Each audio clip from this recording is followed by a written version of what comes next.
चलिए दोस्तों बात करते हैं सीखो नई क्वेश्चन के बारे में। इस क्वेश्चन में एग्जामिनर ने कहा 4 वर्ष पहले ए और बी की आयु का अनुपात 4 और 5 था।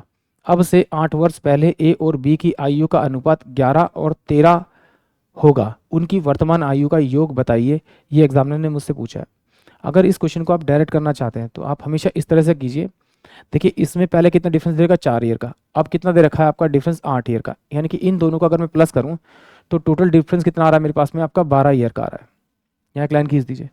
फिर क्या कीजिए, ये जो 11 को है ना इस 5 से मल्टीप्लाई कीजिए 55 आ जाएगा। इस 13 से इसको मल्टीप्लाई कीजिए 13 चौके 52 यानी कि क्रॉस मल्टीप्लाई कर दीजिए। इन दोनों का डिफरेंस कीजिए, डिफरेंस करेंगे तो कितना आएगा आपका 3 का डिफरेंस आएगा। इस डिफरेंस के बराबर रख दीजिए, बराबर रख दीजिए। फिर क्या देखिए इन दोनों का जो डिफरेंस आ रहा है, इन दोनों का लास्ट वाली वाले का जो डिफरेंस आ रहा है उसको इस वाले डिफरेंस से मल्टीप्लाई कर दीजिए। जो बीच का डिफरेंस है उससे मल्टीप्लाई कर दीजिए।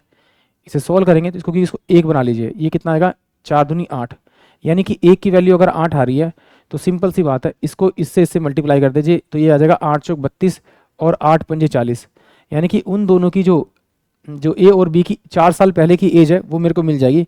इसमें आप 4 साल जोड़ दीजिए। जोड़ेंगे तो ये कितना होगा आपका 32 और ये कितना होगा 72, और जब इसमें 8 जोड़ेंगे तो कितना हो जाएगा आपका 80। यानी कि इन दोनों की एज का सम जो होगा वो 80 होगा, यानी कि ऑप्शन ए जो होगा वो इस क्वेश्चन के लिए करेक्ट होगा। अब चलिए इसको सॉल्व करते हैं डिटेल से, क्योंकि करना तो एग्जाम में आपको कुछ इस तरह से ही है। जब इसको समझ में आएगा तो फिर आप इसी तरह से करेंगे। चलिए एक बार इसको एक्स से कर देते हैं, फिर बिना एक्स से भी कर देते हैं। मान लेते हैं कि उसकी एज जो थी वो 4x थी और बी की जो थी वो 5x थी। ये 4 साल पहले, तो अगर मैं 4 साल जोड़ूंगा तो ये वर्तमान एज आ जाएगी। फिर इसमें अगर मैं 8 साल जोड़ूंगा तो ये मेरे पास में जो एज आ जाएगी वो क्या आ जाएगी, वर्तमान से 8 साल बाद हो जाएगी। इनका जो रेशो हो जाएगा वो 11 बटे में कितना हो जाएगा 13 हो जाएगा आपका। मल्टीप्लाई 13 चौके 52 52x प्लस का ये 8 4 12, तो 12 12 144 और 12 जोड़ दूंगा तो मेरे पास में 6 और 5 यानी 156 यानी 156 इस गलटू में। ये 55 हो जाएगा 11 से मल्टीप्लाई करके, तो ये 12 और ये आपका 12 हो जाएगा तो कितना हो जाएगा 132। ये हो जाएगा प्लस का 132 एक्स। इसको मैं इधर भेजूंगा तो ये मेरे पास में कितना बचेगा आपका माइनस का 3x बचेगा। उसको इधर भेजूंगा तो माइनस का 156, जब इसमें से माइनस करूंगा तो मेरे पास में कितना बचेगा आपका 6 बचेगा। ये आपका कितना बचेगा आपका इसमें से कितना बचेगा आपका 4 बचेगा। 156 में से बताऊंगा तो 4 बचेगा, और ये कितना बचेगा आपका 4, ये बचेगा आपका कितना 2 24 बचेगा माइनस का।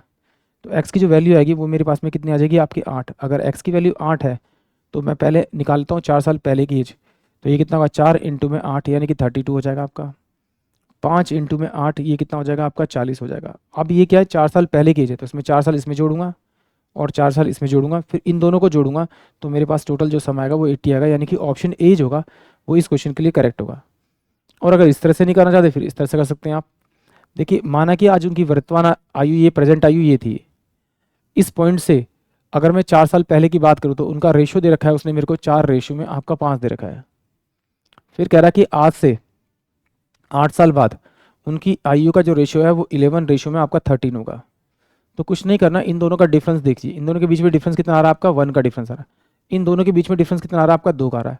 तो सबसे पहले इन दोनों के डिफरेंस को इक्वल कीजिए, यानी इन दोनों का एलसीएम में लघुत्तम ले लीजिए। लघुत्तम कितना आएगा 2, तो इसे 2 से मल्टीप्लाई करना पड़ेगा, तो 2 से मल्टीप्लाई 2 से, तो ये 8 और ये 10 आ जाएगा। ये तो मेरे पास ऑलरेडी 2 है, का कुछ करने की जरूरत नहीं है। फिर क्या करना है आपको इन दोनों के बीच का डिफरेंस लेना है। डिफरेंस कितना आएगा आपका 8 और 3 11, यानी डिफरेंस कितना आ रहा है 3 साल का आ रहा है। बट अगर एग्जामिनर का डिफरेंस देखो तो डिफरेंस कितना आ रहा है आपका 12 साल का। तो ये 3 साल का इसको 12 साल बनाना तो किससे मल्टीप्लाई करना पड़ेगा 4 से। तो 4 से मल्टीप्लाई करना तो 4 से उसे मल्टीप्लाई करते हैं, यानी कि ये ए की जो एज आ जाएगी आज से 4 साल पहले वो 32 साल की थी, और इसी से मल्टीप्लाई करेंगे तो कितना 40 आएगा। इन दोनों में 4 साल और 4 साल जोड़ूंगा तो मेरे पास प्रेजेंट एज आएगी, यानी कि ये 36 साल का हो जाएगा, और ये कितना हो जाएगा आपका 44 का। दोनों को जोड़ूंगा तो मेरे पास में कितना हो जाएगा 80 आ जाएगा। बट गलती से कभी कभी क्या करते हैं हम उसे नीचे मल्टीप्लाई कर देते हैं, नीचे मल्टीप्लाई तो भी आंसर आपका ठीक आएगा। तो कितना आएगा 44 और ये 13 चौके 52 आएगा। तो क्या कीजिए 4 साल इसमें से 8 साल इसमें से माइनस कर दीजिए आप, और 8 साल इसमें से माइनस कीजिए, क्योंकि ये 8 साल बाद की एज है। तो 8 माइनस करेंगे तो कितना हो जाएगा 8 6 14, तो ये कितना हो जाएगा 36। इसमें से कितना होगा 8 4 12, यानी कि कितना हो जाएगा 8 4 12, यानी कि कितना हो जाएगा 44। इन दोनों को आप जोड़ेंगे तो कितना आएगा आपका टोटल 80 आएगा। यानी कि ऑप्शन जो आपके पास में ए होगा वो इस क्वेश्चन के लिए करेक्ट होगा। आई होप आप सभी को क्वेश्चन समझ में आया होगा।